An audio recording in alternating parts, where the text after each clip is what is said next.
Hello, വിറകടുപ്പ് മിക്സിയും വെച്ചിട്ട് അടിപൊളിയായിട്ട് ഒരു പ്ലം കേക്ക് ചെയ്തെടുത്താലോ? അതിന് മുമ്പ് നിങ്ങൾ എൻ്റെ ചാനൽ ആദ്യമായിട്ടാണ് കാണുന്നതെങ്കിൽ പ്ലീസ് ഒന്ന് സബ്സ്ക്രൈബ് ചെയ്തേക്കണേ. ഒരു പാൻ എടുത്തിട്ട് അതിലേക്ക് 1/2 ഗ്ലാസ് പഞ്ചസാര ഇട്ട് കൊടുത്തു. അത് ഉരുകി വരുമ്പോൾ അതിലേക്ക് 1 ഗ്ലാസ് വെള്ളം കൂടി ഒഴിച്ച് കൊടുത്തിട്ട് തിള വരുമ്പോൾ ടൂട്ടി ഫ്രൂട്ടി, ഈത്തപ്പഴം, ചെറി, മുന്തിരിയൊക്കെ ഒന്ന് ഇട്ട് കൊടുത്തിട്ട് നല്ലപോലെ തിളപ്പിച്ച് ചൂടാകാൻ വേണ്ടി മാറ്റി വയ്ക്കാം. ഇനി 1/2 ഗ്ലാസ് പഞ്ചസാര ഒന്ന് പൊടിച്ച് മാറ്റി വയ്ക്കാം.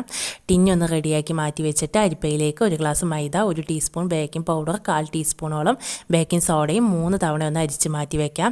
ഇനി ഒരു ജാർ എടുത്തിട്ട് 2 മുട്ട, വാനില എസൻസ്, 1/4 ഗ്ലാസ് ഓയിലും നേരത്തെ പൊടിച്ച് വെച്ച പഞ്ചസാര കൂടി ഇട്ട് കൊടുത്തിട്ട് നല്ലപോലെ ഒന്ന് പതപ്പിച്ച് മാറ്റാം.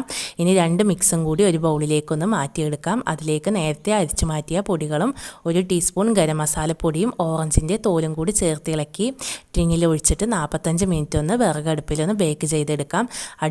പൊളിയായിട്ടുള്ള പ്ലം കേക്ക് ഇവിടെ റെഡിയായി. ഫുൾ വീഡിയോ ചാനലിലുണ്ട്. അപ്പോൾ ഇനി നല്ല നല്ല വീഡിയോസായിട്ട് വീണ്ടും കാണാം. അതുവരേക്കും ബൈ.